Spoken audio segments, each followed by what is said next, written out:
සෝදානම් වෙන්නේ ජීවිතය යහපත් කරන්න ඔබට මුල්ම විශේෂාංගය තුලින් යහපත් උපදෙස් ලබා දෙන්නට.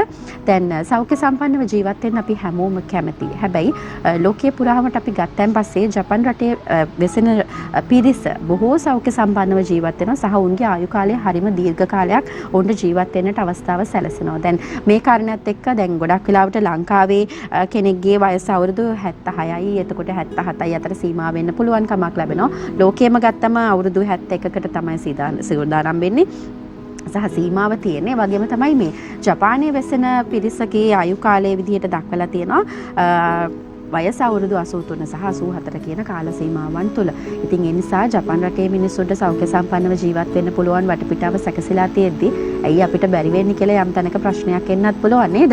ඒ නිසා සෞඛ්‍ය සම්පන්න පුරුදු මේ ජීවිතවලට එකතු වෙලා ජීවිතයේ ඉදිරිය කොහොමද අපි පැවැත්මක් විදිහට ගෙනියන්නේ කියන කාරණය ගැන අද දවසේ අපි ලස්සනට ඔබව දැනුවත් කරන්න තමයි සූදානම් වන්නේ. හැමදාමත් අපි හිතන්නේ නැති පැතිකඩයන් ඔස්සේ ඔබේ ජීවිතයට ඒ උපදේශයන් වලට ආලෝකයක් එකතු කරන ඔහු තමයි අදත් අපිත් එක්ක එකතු වෙන්නේ. මානව සම්පත් කළමනාකරන උපදේශකතුමන් අමින්ත සුගද්ද සිල්වා මහත්මයා. ආයිබෝවන් සුබෝදෑසනක්. ආයිබෝවන් සුබෝදෑසනක්. අද වෙනස් තැනකින් වෙනස් මාතෘකාවකින් අපි ප්‍රේක්ෂකයෝ හමුවට ඇවිල්ලා තියෙන්නේ ඔබ. හැමදාම ජීවිතේ අලුත් දේවල් පිළිබඳව අපිව දැනුවත් කරනවා.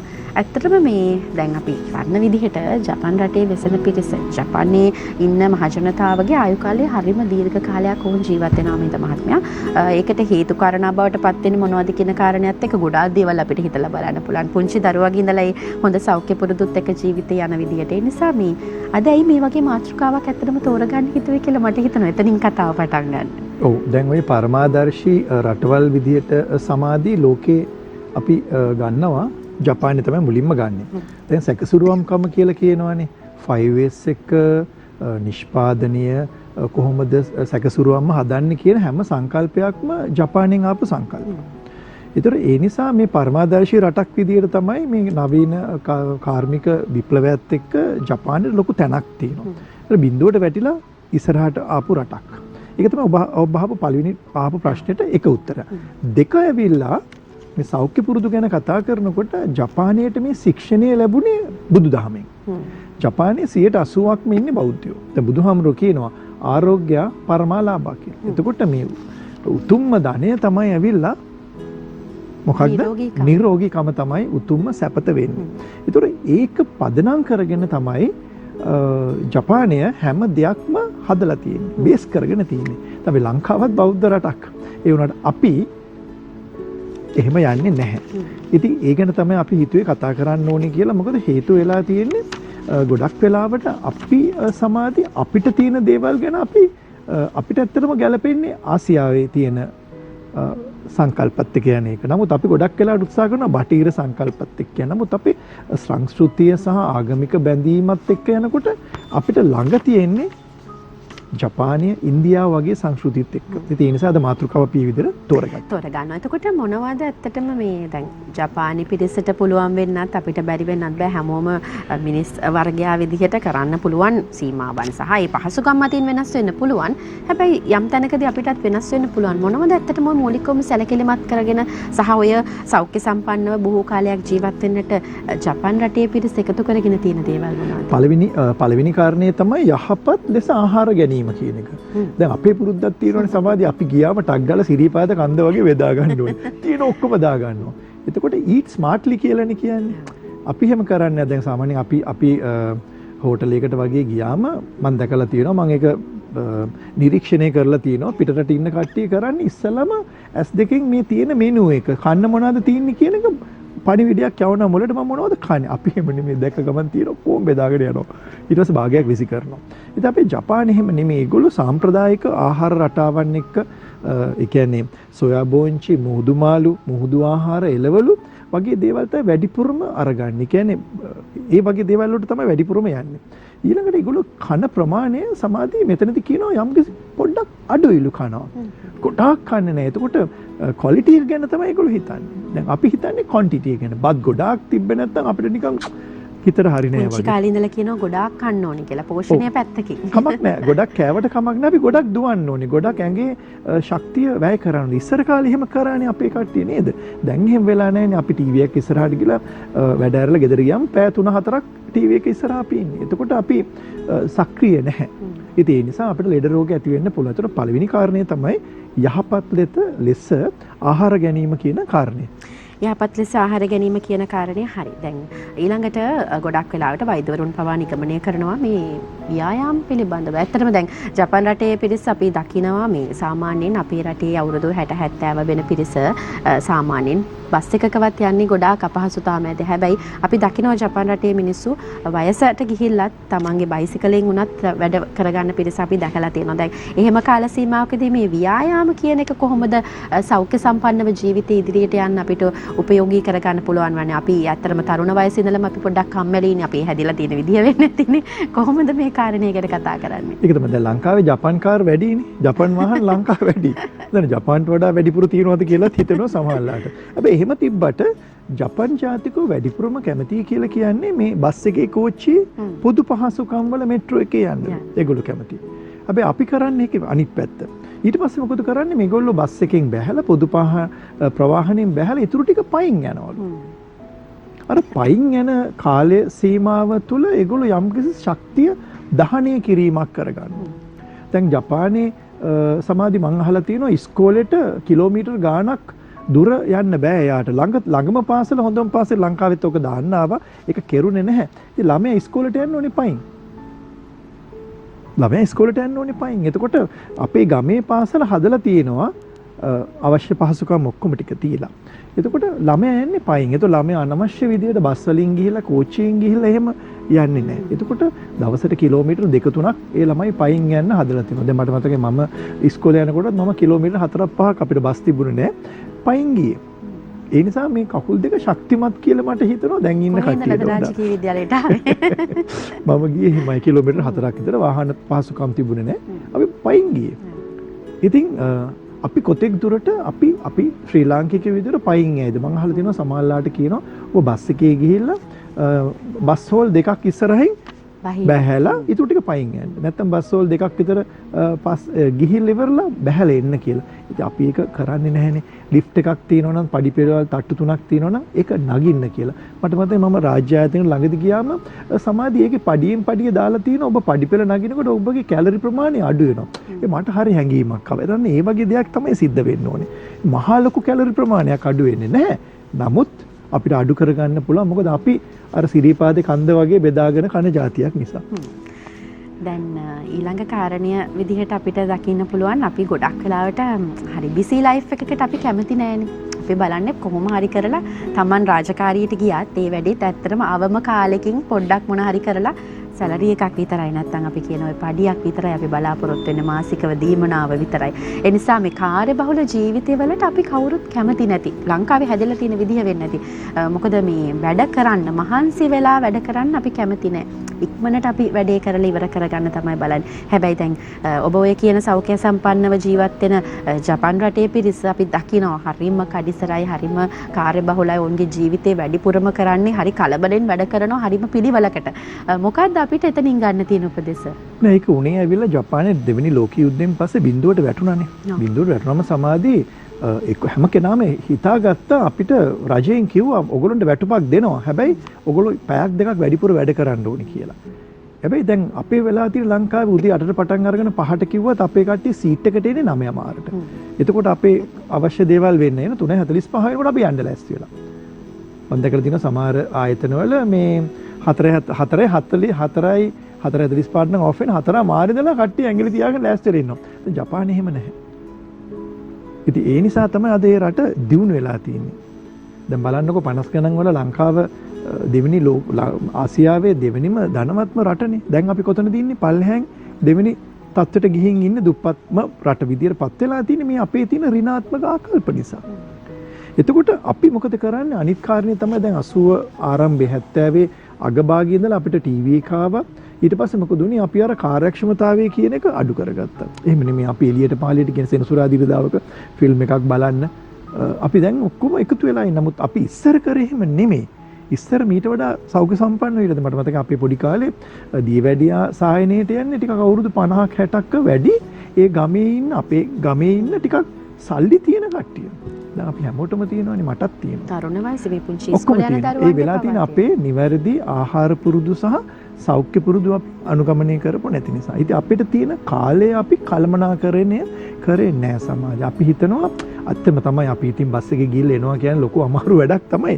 නමුත් ඒ වුණත් අපි නිදහසේ අපි ඉන්න ඕනේ කියන කාරණය වටිනවා අර සෙනසුරාදීරිදා. අපි එහෙම කරන්නේ ඒක තමයි වැරදිලා තියෙන්නේ.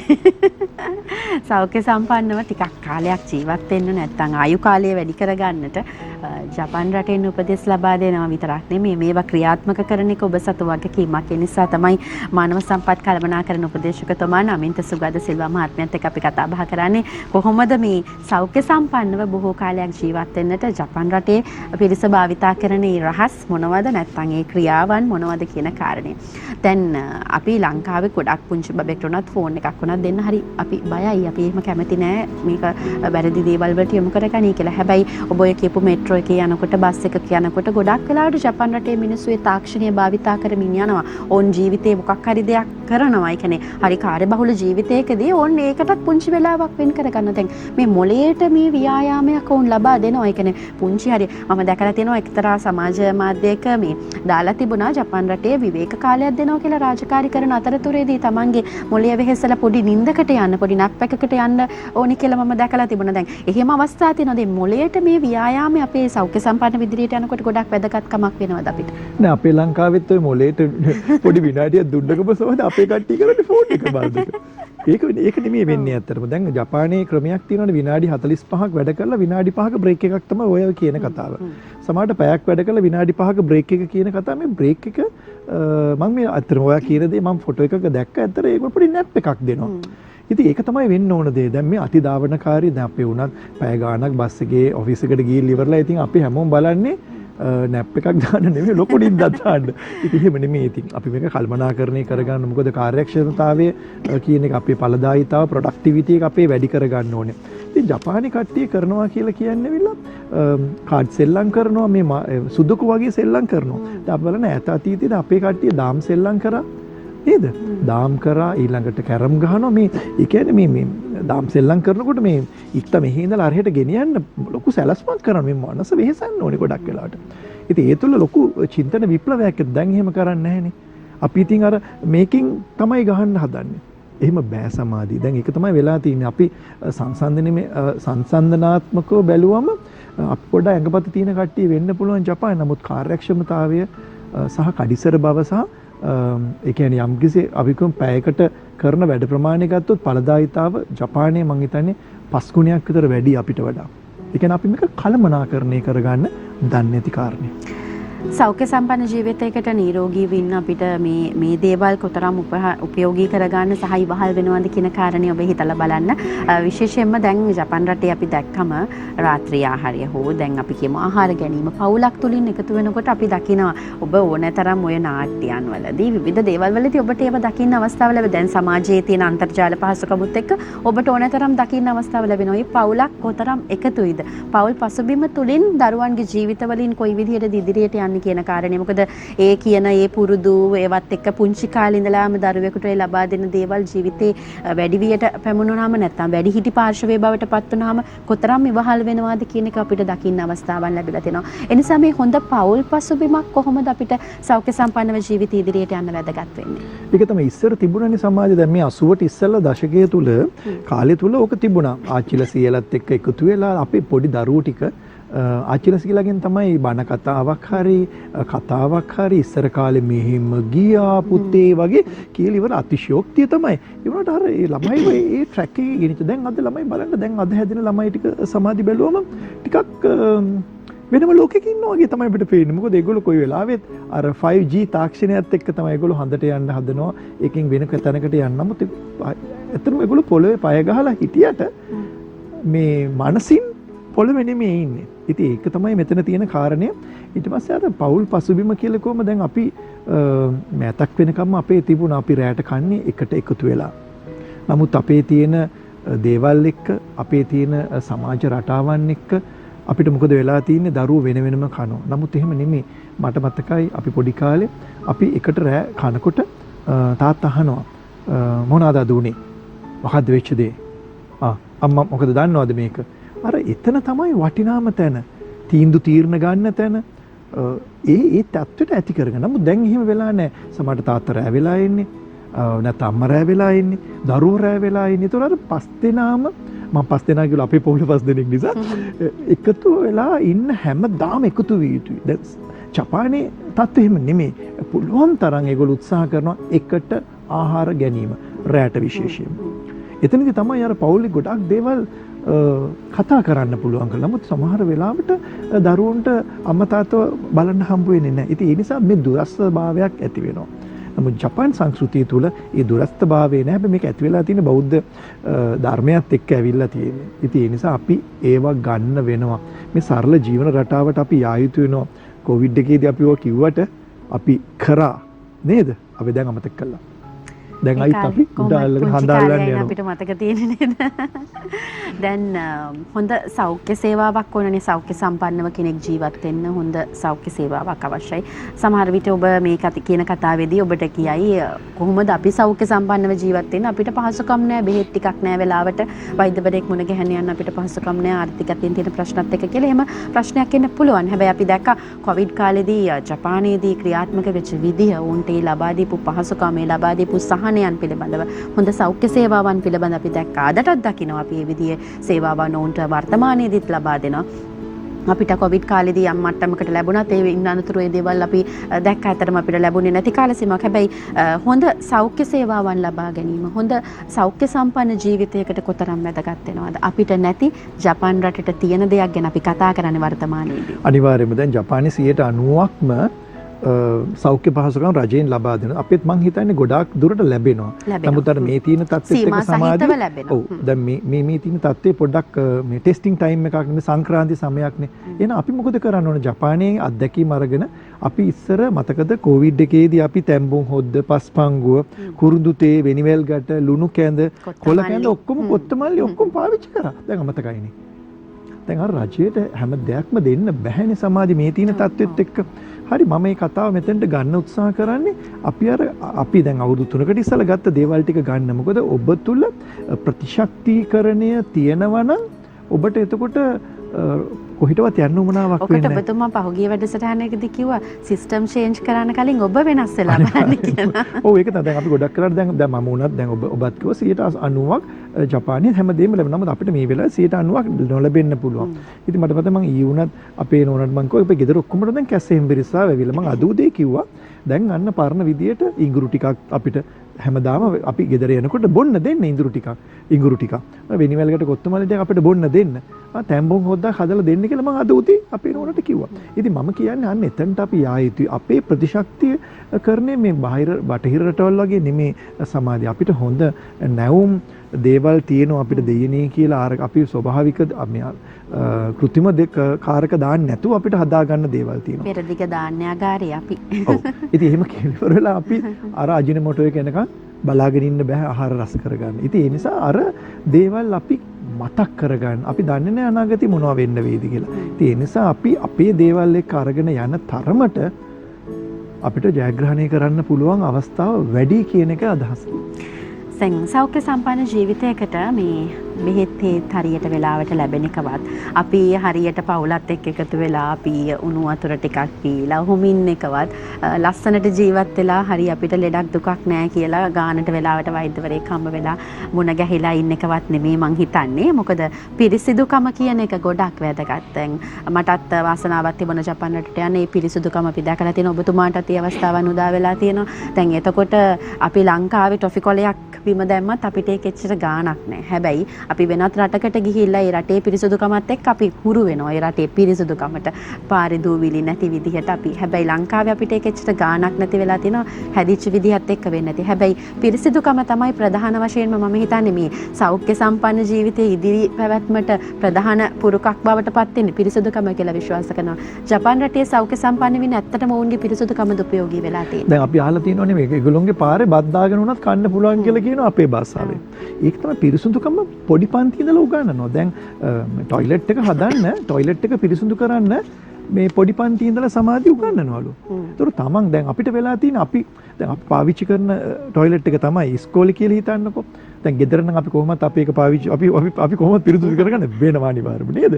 නමුත් අපි තුමු ඉස්කෝලේදී නම් අපි කැමති නැහැ. නමුත් පොඩි කාලේ ඉඳලම ඒක දුන්නොත් ස්වයං ශික්ෂණය කියන එක දුන්නොත් අපේ දේ අපි කළගත යුතුයි කියන දැනුම අර අවුරුදු 5 දරුවාට දුන්නා නම් මම දැක්ක දෙයනේ සමාධි මේ ළමයි බිම දිගා වෙලා අර හාපික් වලින් වගේ දේවල් වලින් දාලා මතිනවා. ඔය පිරිසුදුකම විතරක් නෙමෙයි මම දැක්කා මේ අමින්ත මහත්මයා මේ විනය පිළිබඳව පාරේ ගමන් කරනකොට කලර් ලයිට්ස් වල වාහනය ගමන් කරන විදිහ ඔවුන්ට ඒ ටොයිස් වලින් පෙන්නනවා සෙල්ලම් බඩු වලින් පෙන්නනවා. ඒ විනය පුංචි කාලේ ඉඳලම ඔවුන්ට ඇති කරන ඔය ඔබ කියපු පිරිසුදුකමත් එක්කම.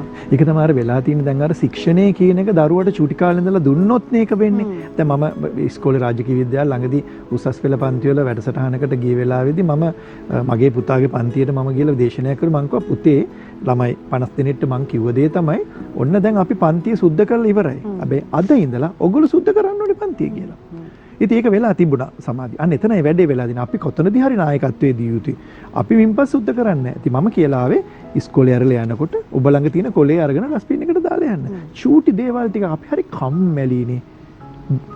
අපි හිතනවා කවුරු හරි ඇවිල්ලා මේක කරන්න ඕනේ කියලා. නෑ නෑ නෑ. අපි කළ යුතුයි. දැන් ඒකනේ ජපානය ගැන අපි හැම වෙලාවෙම කතා කරන්නේ ඒකයි.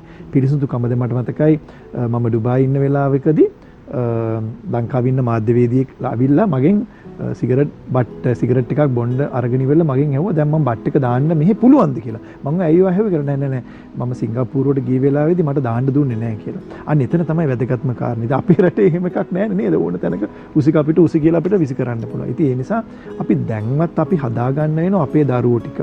අපේ තමයි හිතන දැන් නම් මම හිතනවා සමාධි මේ ළමයින්ට ඒ දේවල් දිරද මගේ පුතා පළවෙනි ශ්‍රේණියේ ඉන්නේ ඒගොල්ලන්ට යම් දේවල් ටිකක් අලුතෙන් උගන්වනවා කියලා මට හිතෙනවා. දැන් අපේ ලොකු පුතාලට වඩා පොඩි පුතා ළඟ ඒ ශික්ෂණය ඉස්කෝලේ දීලා තියෙනවා. පාසල් වලට ඔය ජපාන් 5S ක්‍රමය තිබුණා. දැනටත් තියෙනවා සමහර පාසල් වල නේද? ඉතින් ඒ නිසා හරි වටිනවා. ඉතින් අපි හොඳ තැනකට ඇවිල්ලා. ඉතින් අර ගෙදර දැන් මෙහෙම නෙවෙන්නේ. දැන් අපේ පුතා ඇවිල්ලා ගෙදර දේවල් හදාගන්න හදනකොට අපිත් අනිවාර්යයෙන්ම එයාගේ පාරේ යනවා. නැත්තම් එයා ඊට පස්සේ අපිට කියනවා නින්දගෙන ඔයා වැරදි කියලා.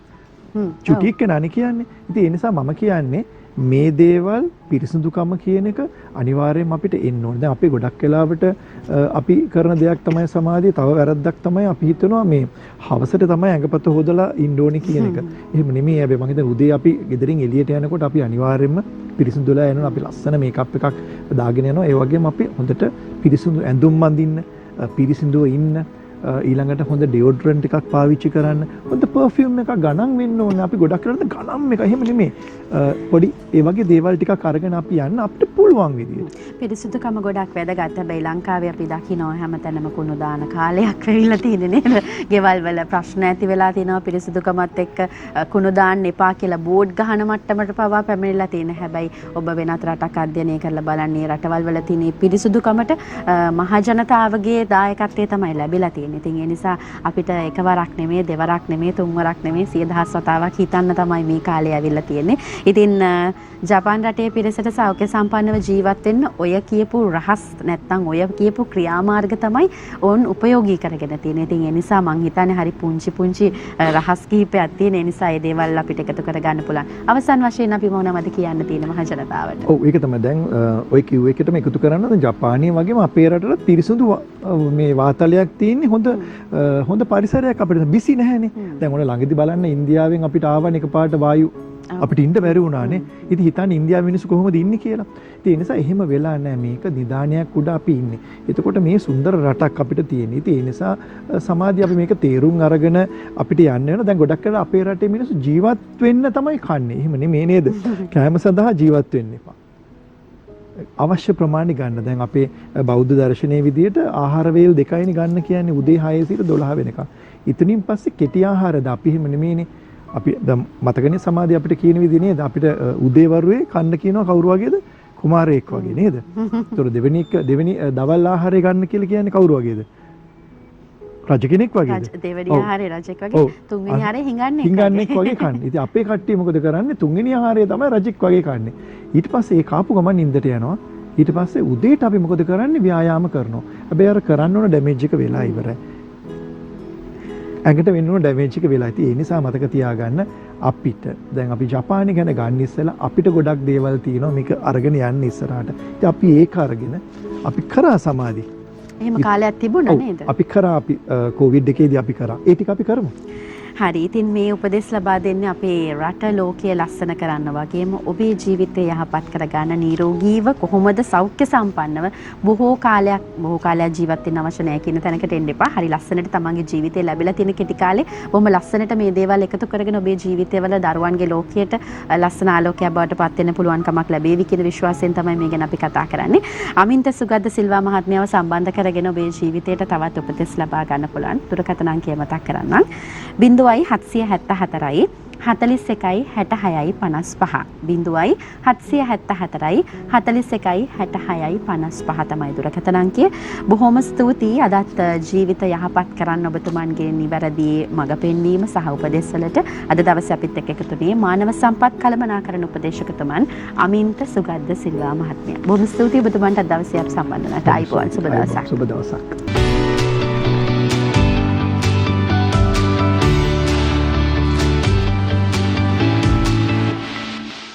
දිනපතා අලුත් වීඩියෝ සහ ප්‍රවෘත්ති නැරඹීමට ඉහත බටන් එක ක්ලික් කර සියත TV සබ්ස්ක්‍රයිබ් කරන්න.